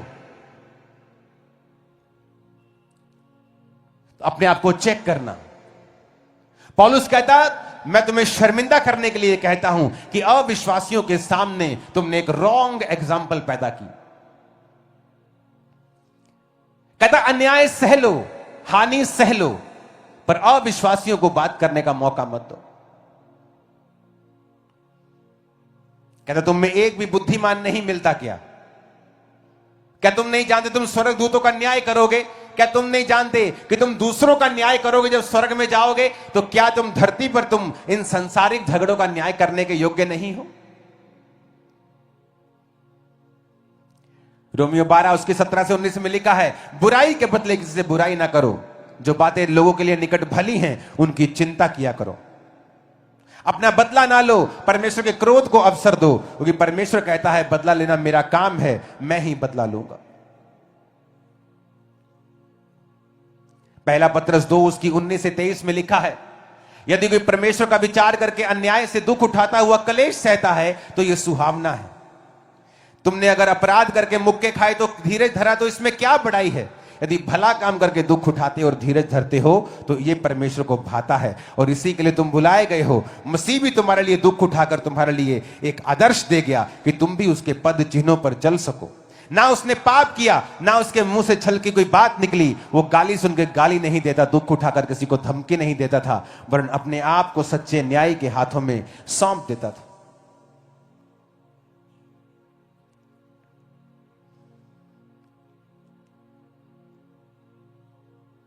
परमेश्वर के दास पौलुस ने कहा, आज हम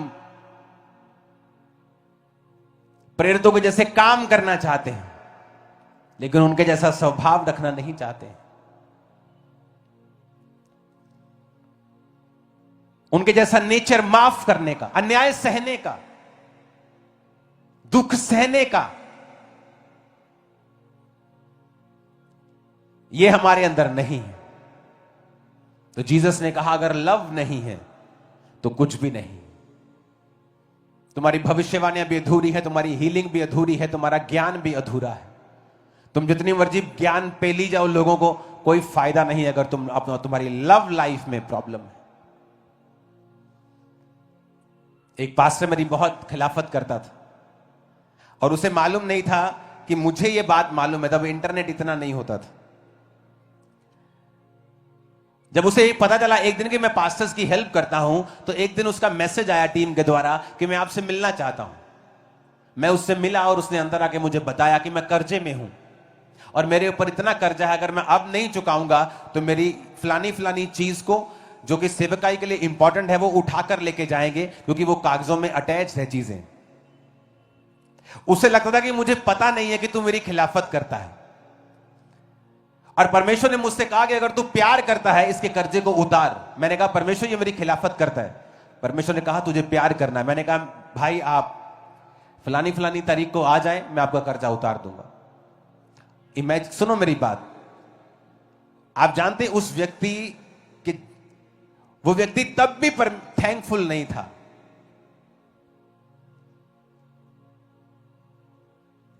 लेकिन उसका कर्जा मैंने उतारा।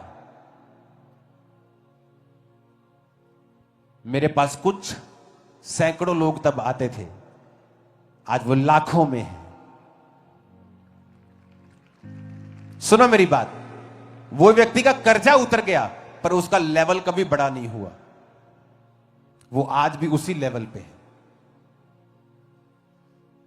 मेरा लेवल जिस लेवल पे मैं उस समय था उससे 10 गुना बढ़ चुका है, 20 गुना बढ़ चुका है, लेकिन उसका नहीं बढ़ा। क्यों? अगर हम अपने स्वभाव को चेंज नहीं करेंगे, हमारी जिंदगी में कभी बड़ा बदलाव नहीं होगा। उसके बाद उसका कभी थैंक्स गिविंग के लिए मैसेज नहीं आया आज तक। लेकिन मेरे काम को परमेश्वर ने देखा। हमारा बदला परमेश्वर लेगा, हमें ऊंचा परमेश्वर करेगा, हमें सुरक्षित कोई टीम नहीं करेगी, परमेश्वर करेगा। कितने मेरी बात को समझ रहे हैं? जब हम सब कुछ खुदा के हाथों में सौंप देते हैं, then automatically Jesus has to enter. उसे हमारी लाइफ में एंटर करना होगा, क्योंकि हमने जीसस क्राइस्ट को प्रथम स्थान दिया है अपनी लाइफ में। और जब जीसस आपकी लाइफ में प्रथम होंगे तो वो आपको रेस्ट देंगे और खुद काम करेंगे। उसके बाद चर्च की तरक्की हुई, मेरी पर्सनल लाइफ की तरक्की हुई, मिरेकल्स बढ़े, हीलिंग्स बढ़ी, ब्रांचेस बढ़ी।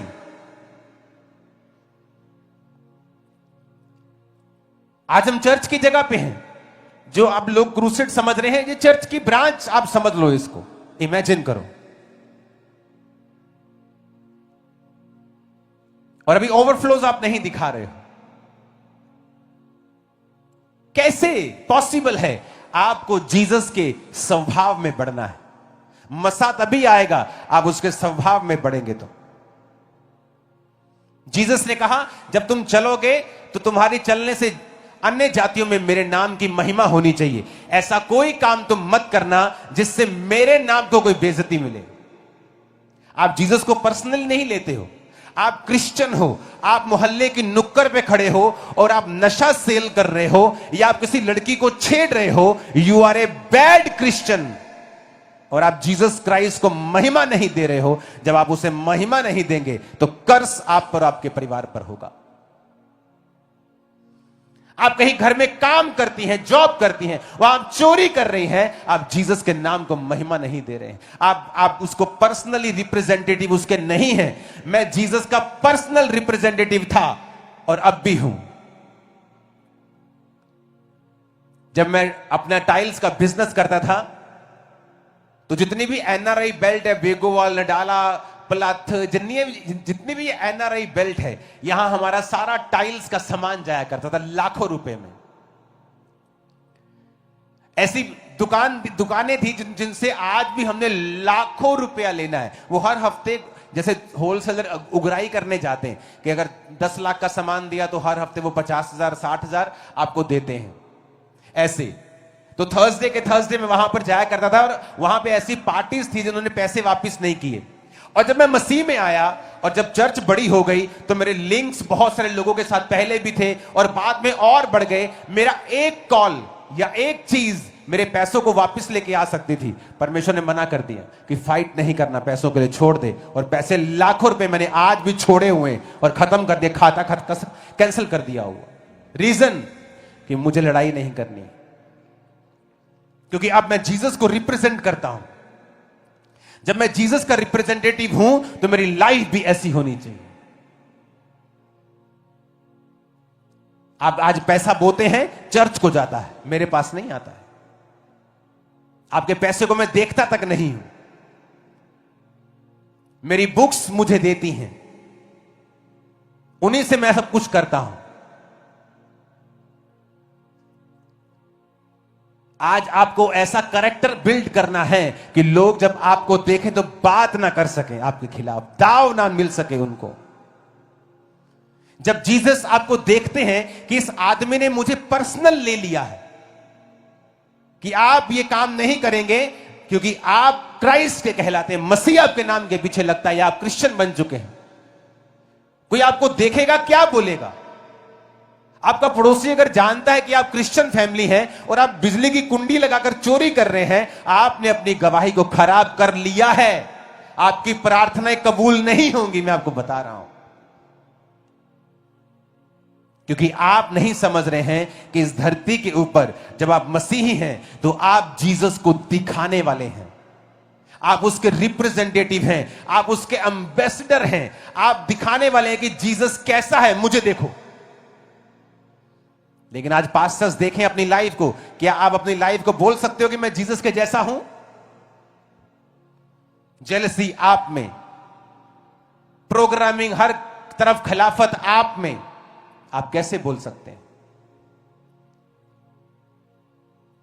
आपका मकसद यीशु मसीह को महिमा देना होना चाहिए।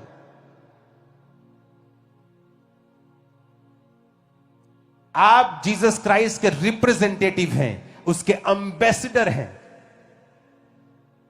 अमेरिका की एम्बेसी में चले जाओ, दिल्ली एम्बेसी के अंदर कोई भी व्यक्ति, चाहे वो इंडिया देश का क्यों नहीं हो, उनकी मर्जी के बिना पांव नहीं रख सकता, क्योंकि वो एम्बेसी अमेरिका कहलाता है। अगर कोई उस पे अटैक करता है तो उसने इंडिया पे किसी चीज पे अटैक नहीं किया, उसने अमेरिका पे अटैक किया है। अगर इंडियन एम्बेसी कहीं अमेरिका में है तो वो अमेरिका नहीं है, वो एम्बेसी जहां है वो इंडिया है। जब उस पे अटैक होगा तो आपने इंडिया पे अटैक किया है। जब आप यहां पे हैं, आप जीसस क्राइस्ट के एम्बेसडर हैं। अगर कोई आप पे अटैक कर रहा है, वो आप पे नहीं कर रहा है, वो स्वर्ग पे अटैक कर रहा है, और स्वर्ग को संभालना आता है आपको, वो संभाल लेगा। और यीशु को आता है संभालना। विरोधियों को नथ कैसे डालनी उसको आता है, आपको काम करने की जरूरत नहीं है। कई बार आप जब दुनियावी तौर से देखते हैं आप दुखी हो जाते हैं, लेकिन जब आत्मा आपके अंदर से आपको सिखाता है आप फ्री हो जाते हैं। आप जीसस क्राइस्ट के एम्बेसडर हैं, हायर पोजीशन के ऊपर हैं। चलो ऐसे कि आप एम्बेसडर हैं, बोलो ऐसे कि आप जीसस के रिप्रेजेंटेटिव हैं। जैसा आज आप करना शुरू करेंगे वैसे ही कल आप बन जाएंगे। सेम एग्जैक्टली आप वैसे ही होंगे, वैसे ही होंगे आप। वो बरकतें, वो लाइफ की ब्लेसिंग आपकी लाइफ के ऊपर होंगी। क्योंकि अगर जीसस ने आपको अपना रिप्रेजेंटेटिव बनाया है तो ऐसा नहीं हो सकता कि आप अमेरिकन एम्बेसी में काम कर रहे हो और आपके पास गाड़ी ना हो जाने के लिए, आपको सुरक्षा ना मिले, ऐसा नहीं हो सकता। फिर वो आपको सुरक्षा भी देगा, वो आपकी जरूरतें भी पूरी करेगा, वो आपको शर्मिंदा भी होने से बचाएगा, और वो आपको ऊंचा भी करेगा उन्हीं वैरियों के सामने जो आपको नीचा करने की कोशिश कर रहे हैं। आप और 100 गुना ऊंचे होने जा रहे हैं, मुझ समेत। आमीन खड़कने वाला चाहिए। Hallelujah, hallelujah. हमारा काम जीसस क्राइस्ट के प्रेम को फैलाना है। अगर प्रेम नहीं फैला पाए हम तो ज्ञान पेलना अधूरा है। परमेश्वर ने कहा चंगाइयां अधूरी हैं, सब कुछ अधूरा है। कहता फिर तुम कंसेप्ट को समझ ही नहीं पाए कि यीशु मसीह क्या करने के लिए आए। चर्च को किसी भी तरह के नफरत से बचना चाहिए, पॉलिटिक्स से बचना चाहिए। चर्च का काम पॉलिटिक्स करना नहीं है।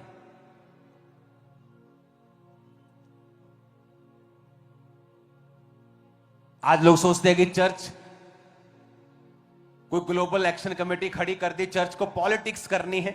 नो, 2022 में जब पंजाब की परसिक्यूशन हुई थी क्रिश्चियंस की, वो कमेटी तब सिर्फ पास्टर्स के लिए बनाई गई थी। उसका मकसद है पास्टर्स को प्रोटेक्ट करना, उनको मुहैया करवानी चीजें। जब उसका राजनीतिकरण हो जाएगा मैं वो कमेटी बंद कर दूंगा, उसी दिन डिसॉल्व कर दूंगा पूरी कमेटी। क्योंकि चर्च का काम राजनीति करना नहीं, सीटें लेना नहीं। अगर सीटें लेनी होती तो मैं कब की ले चुका होता। यीशु मसीह छोटा नहीं है, मैं उसे छोटा नहीं करना चाहता हूं। वो बड़ा है, वो बड़ा ही रहे। अगर चर्च को पॉलिटिक्स करने थे तो कब की कर लेती। चर्च को पॉलिटिक्स में इंटरेस्ट नहीं है। आपको कोई संवैधानिक पोस्ट मिलती है, आप लो, बैठो, आपको करना है करो, लेकिन मैं नहीं हूं इसमें। जो प्राइम पर्पस था इस कमेटी का वो था कि आपको पास्टर्स को प्रोटेक्ट करना। अगर ये अपने प्राइम पर्पस से भटकेगी तो इसको डिसॉल्व कर दिया जाएगा, क्योंकि हमें वचन को पहला स्थान देना है। कि क्या आप कुछ भी जो कर रहे हैं उससे क्राइस्ट की कलीसिया में दो फाड़ हो रहा है, या लोग प्रेम कर रहे हैं एक दूसरे से। ऐसी कोई चीज जो दो फाड़ हो रही है, जो कलीसियाओं को अलग कर रही है, वो कलीसिया के लिए सही नहीं है, सेवकाइयों के लिए सही नहीं है। हमें सबसे प्यार करना पड़ेगा, सबको लव करना पड़ेगा, सबको संग लेना पड़ेगा, क्राइस्ट के जैसा बनना पड़ेगा,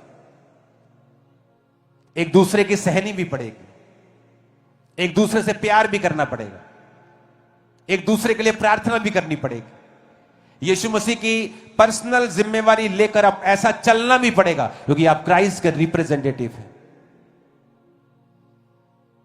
कितने मेरी बातों को समझ रहे हैं?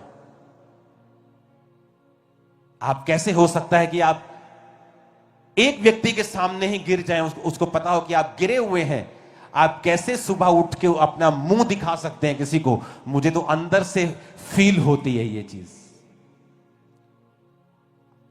अगर आपकी वाइफ को भी मालूम है कि आप स्पिरिचुअल नहीं हैं, आप अंदर से जेलसी करने वाले एक पास्टर हैं, तो आपको, मुझे नहीं मालूम आपको शर्मिंदगी फील होती है कि नहीं।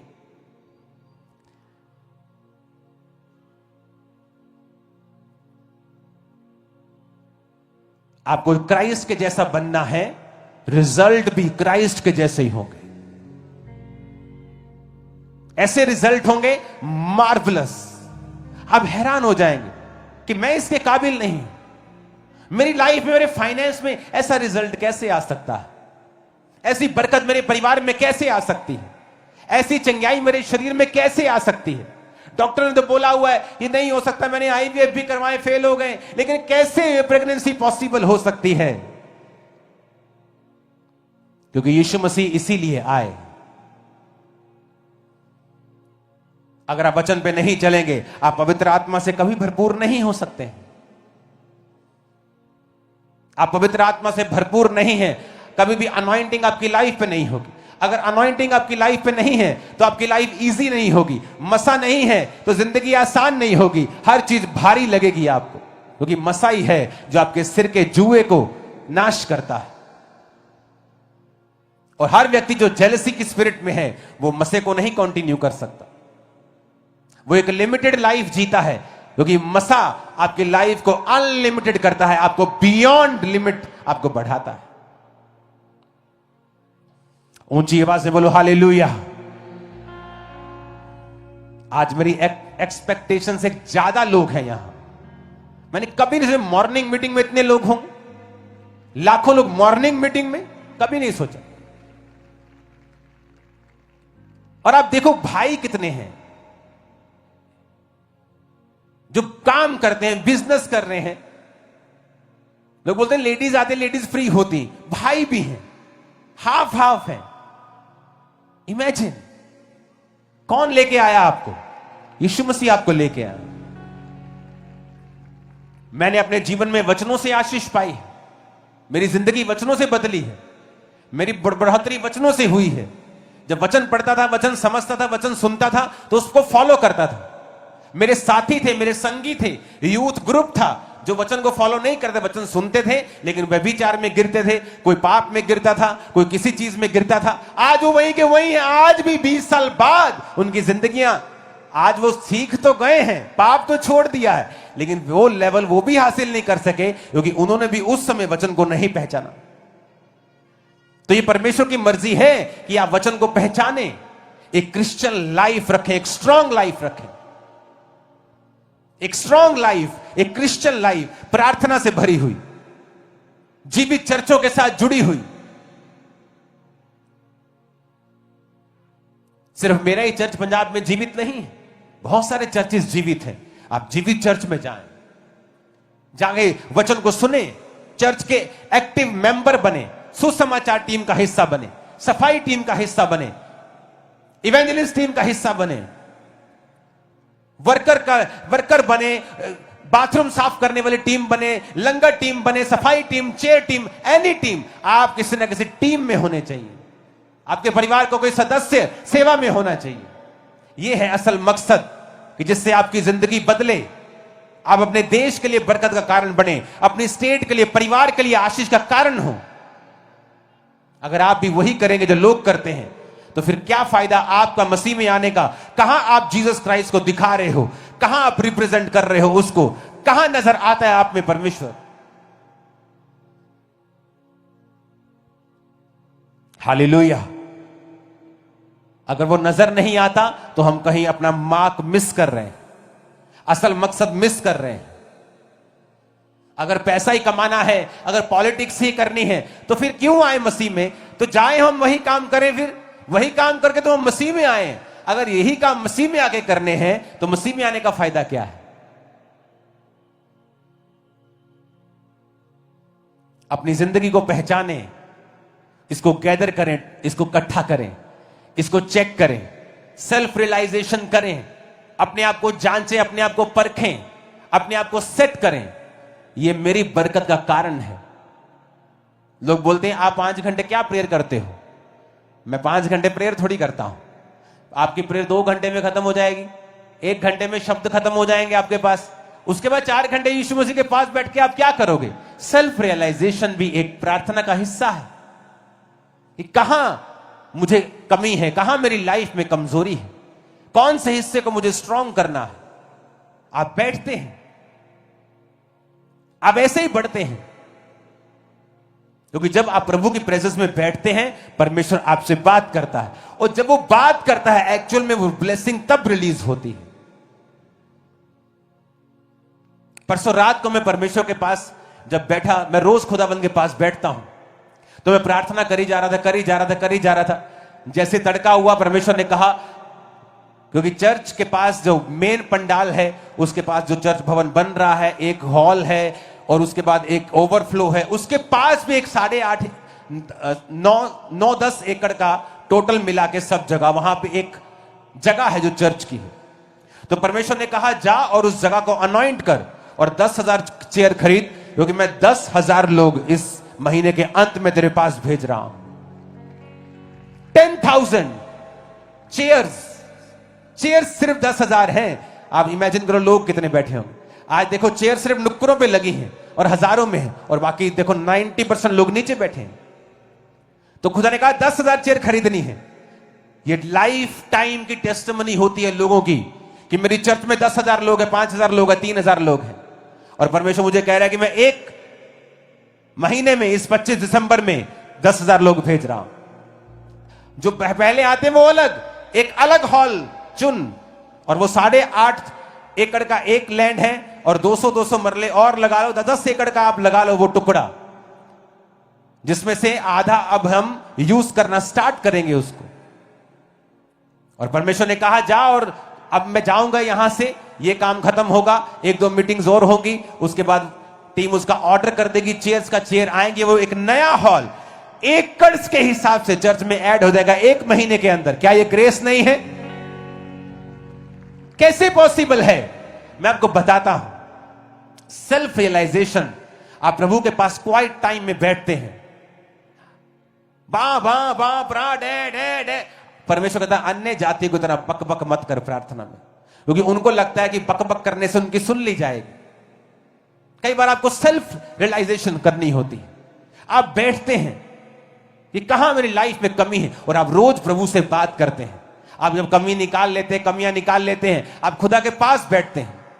और बहुत बार मैंने ऐसे देखा है कि जब मैं खुदा के पास बैठता हूं, लंबा समय बैठता हूं, परमेश्वर आवाज लगाता है, वो बताता है तुझे क्या करना है। 2 दिन पहले मुझे मालूम नहीं था कि उस हॉल को तैयार करना पड़ेगा, क्योंकि हमारे पास इनफ जगह है, अगर 20,000 लोग भी एक्स्ट्रा आए तो उसी जगह बैठ सकते हैं। लेकिन परमेश्वर का नहीं, और लोग होंगे, लाखों लोग होंगे, एक नया हॉल रेडी कर, क्योंकि वो भी भरेगा। कैसे पॉसिबल है? मैं एक पास्टर के रूप में, अपोस्टल के रूप में बुलाया गया हूं। हो सकता है आप बिजनेसमैन के रूप में बुलाए गए हों, जो साथ में आपको प्रचार करना है। आप किसी और रूप में बुलाए गए हैं, तो आपके एरिया में परमेश्वर, आपके बिजनेस में, आपकी जॉब में वो आपको आशीषित करेगा जब आप उसके साथ बैठेंगे। वचन कहता है अगर तुम्हारा मन तुम्हें दोषी पाता है, तुम जानते हो जो तुम खुदा से मांगोगे तुम्हें नहीं मिलेगा, क्योंकि तुम्हारा मन तुम्हें दोषी पाता है।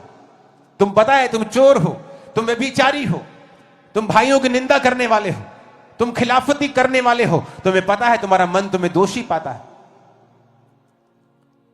विवेक को मरने ना दो, एक्स्ट्रा सेंसिटिव रखो विवेक को, और वही कार्य करो जो आपको खुदा की महिमा के लिए करने चाहिए। फिर देखो देखो देखो देखो फिर देखो लाइफ कैसे आसान होती है।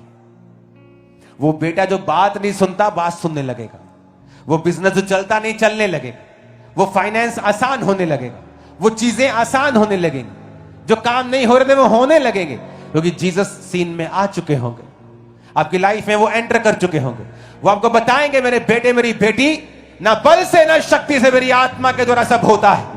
आपको मालूम होगा जब उसका आत्मा आपके जरिए काम करने लगेगा, आपको मालूम होगा कि परमेश्वर मेरे संग है और वो मुझसे बात कर रहा है। अगर जीसस बात नहीं करेंगे, आप विश्वास से लगा दो एक्स्ट्रा चेयर्स, एक भी भरेगी नहीं, क्योंकि अकेला विश्वास, थोथा विश्वास बिना रेमा वचन पाए। पतरस कहता प्रभु अगर तू ही है तो मुझे खुद पानी पे चल के आने की आज्ञा दे। उसने ये नहीं कहा परमेश्वर तू ही है ना तो मैं तेरे पास पानी पे चल के आ रहा हूं। पतरस डूब जाता। फॉरेन कंट्री में 3 लड़कियां मीटिंग में जा रही थी, रास्ते में बाढ़ आ गई और नदी ओवरफ्लो थी। कहती ल परमेश्वर कहते पतरस थोड़ी साडा भी तो हैगा ही, ऐसी मीटिंग पे चलिया है। ये कहकर तीनों ने पानी में छलांग लाई और तीनों मर गई। अगले दिन मेन खबर मीडिया में आया कि इनका परमेश्वर इनको बचा नहीं सका। उन लड़कियों को वचन नहीं मालूम था। पतरस ने नहीं कहा मैं तेरे पास आ रहा हूं, पतरस ने कहा अगर प्रभु तू ही है तो मुझे आज्ञा दे, मुझे बोल अपने मुंह से कि मैं तेरे पास चल के। खुदा ने कहा आ जा। यह कोई फॉर्मूला नहीं है कि आप चेयर लगाएंगे भर जाएंगी, या 8 एकड़ का नया हॉल खड़ा कर देंगे वो भर जाएगा। खुदा ने मुझे कहा है करने के लिए तो मैंने किया है।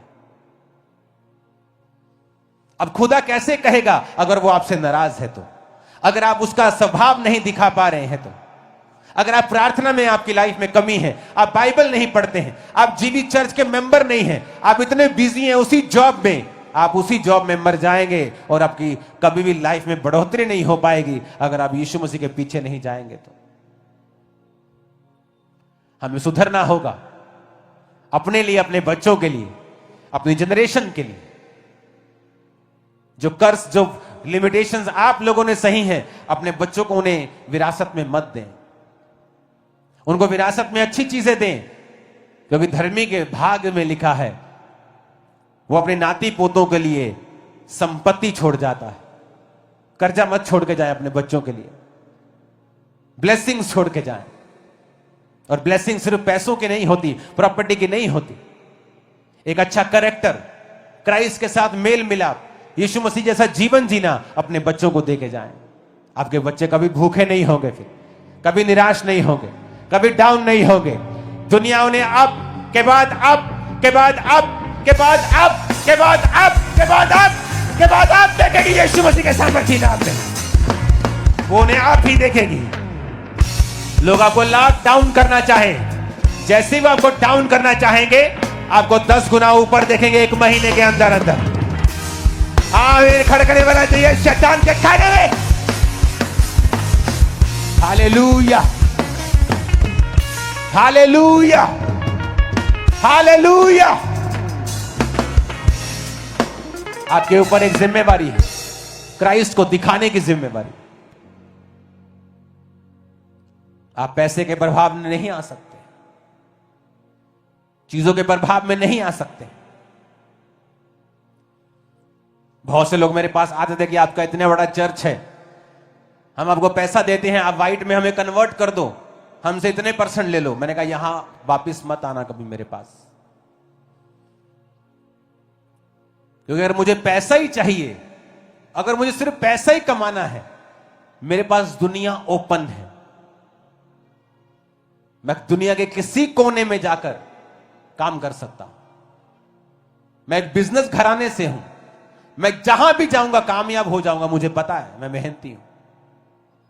अगर मुझे पैसा ही कमाना है तो दुनिया खुली है मेरे सामने, मैं इंडिया में नहीं, यहां काम नहीं कर रहा होता मैं।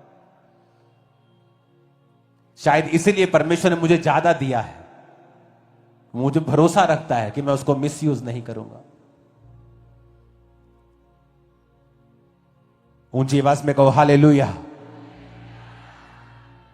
तो जीसस के सामने विश्वास योग्य बने, उसे दिखाएं कि आप विश्वास योग्य हैं, वो आपके लेवल को बड़ा करेगा। अगला साल आप इस लेवल पे कभी नहीं होंगे जो अभी हैं।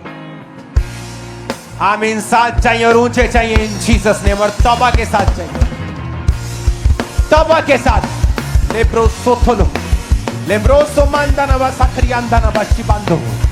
Lord give them grace to repent, to walk with you. Grace in Jesus name, receive करो grace को। Hallelujah, Hallelujah, Amen, Amen। तैयार हो जीसस के साथ चलने के लिए? उसकी आत्मा से भरने के लिए तैयार हो क्या? खुदा आपके साथ हो और वो आपको बहुत इस्तेमाल करे। आप जहां जाएं जीसस की बात आपके मुंह से निकले कि यीशु धर्म ने जीवन बदलने के लिए आया, आपके मुंह से निकले। और भी बहुत से धर्मों के लोग हैं जो डायरेक्ट बोलते हैं हमारे धर्म में आओ, क्योंकि आपको धर्म का, आपको संविधान इजाजत देता है। अगर हमारे को यीशु मसीह ने कहा होता कि धर्म बदलो तो हम बदलते।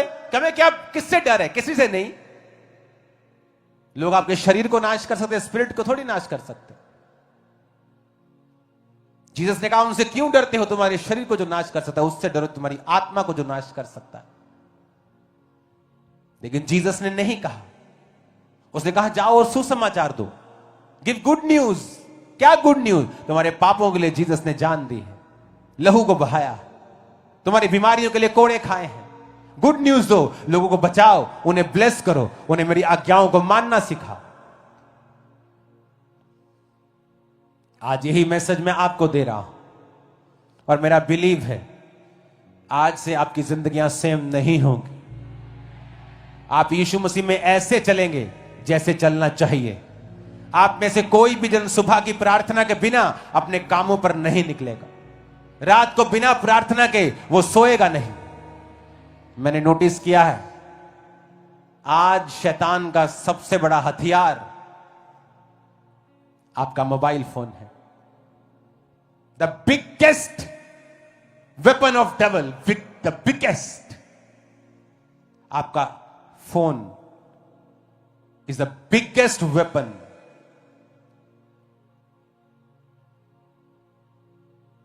व्यभिचार की स्पिरिट कभी नहीं थी इतने लेवल पे जो आज है, क्योंकि आपके फोन की फीड, आपके सोशल मीडिया की फीड नंगी लड़कियों से भरी हुई है। आधा नंगे होकर अब इंटरनेट पे आना, it's like a legal thing now, it's a new normal. और जैसे जैसे आप अपनी आंखों से गंदगी देखते जाएंगे, आप व्यभिचार की स्पिरिट को समाते जाएंगे, और जब आप दुनिया में निकलेंगे आप पर व्यभिचार के अटैक हो रहे होंगे और आपको पता नहीं होगा कारण क्या है। कारण आपका फोन है। और जब आप पवित्रताई में नहीं हैं, भाई साहब, आप जितनी भी मेहनत कर लेंगे, जीसस को पता नहीं होगा कि आपने मेहनत की, क्योंकि वो पापी को देख नहीं सकता, वो पाप को देख नहीं सकता, वो पवित्र परमेश्वर है। जाएं अपनी जिंदगियां करेक्ट करें। अगर फोन पे आपके गंदगी है और आप कंट्रोल नहीं है आपका, आप उसे देख रहे हैं, कुछ देर के लिए सोशल मीडिया से बाहर आ जाएं। अपनी लाइफ को गैदर करें, कलेक्ट करें, इसको सीखें, सेल्फ रियलाइजेशन करें, अपने आप को चेक करें कि मैं कहां खड़ा हूं मसीह में, क्योंकि वही कुंडी फंसी है।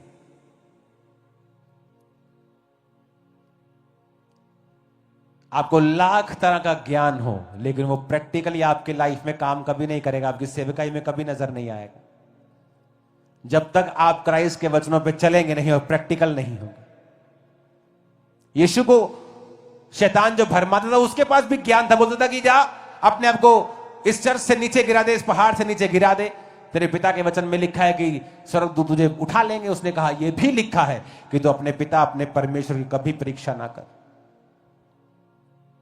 जाएं, रोज प्रार्थना करें, सुबह और शाम कम से कम 2 बार, हफ्ते में कम से कम 1 या 2 रोजे रखें। संडे कोई काम ना करें, सिर्फ परमेश्वर के घर में जाएं, पवित्रताई में अपनी लाइफ को बिताएं, सेवा करें, जीसस का प्रचार करें, लोगों की हेल्प करें, अपना कैरेक्टर यीशु के जैसा बनाएं। तब मैं आपको जरूर कहता हूं कॉन्ग्रेचुलेशंस, कॉन्ग्रेचुलेशंस, कॉन्ग्रेचुलेशंस। रिसीव करो उस बधाई को जो मैं आपको आत्मा में दे रहा हूं। Congratulation, congratulation, congratulation. बधाई हो इन the name of Jesus. Hallelujah, hallelujah. आप चाहते हो कि यीशु मसीह आपकी लाइफ में आए, वो आपके लिए लड़े, आपको ब्लेस करे, आपके लिए खड़ा हो, तो इन वचनों को मानना, इनको तोड़ना मत। उठाओ हाथों को, बोलो, घुटनों पर आ जाओ और खड़े हो जाओ। सबसे पहले खड़े हो जाओ और कहो ऊंची आवाज में, तुम्हारी आवाज आज दूसरे शहर तक जानी चाहिए। ऊंची आवाज में अपने हाथों को उठाकर बोलो, हे प्रभु यीशु, जितने वचन आज मैंने सुने हैं मैं उन सबको फॉलो करूंगा, अपना चरित्र तेरे जैसा बनाऊंगा और तेरे वचनों को कभी भी तोड़ूंगा नहीं। हाथ को उठा लो और कहो, मैं पवित्रताई में चलूंगा, प्रेम में चलूंगा, आत्मा में चलूंगा, रोज प्रार्थना करूंगा, रोजे रखूंगा।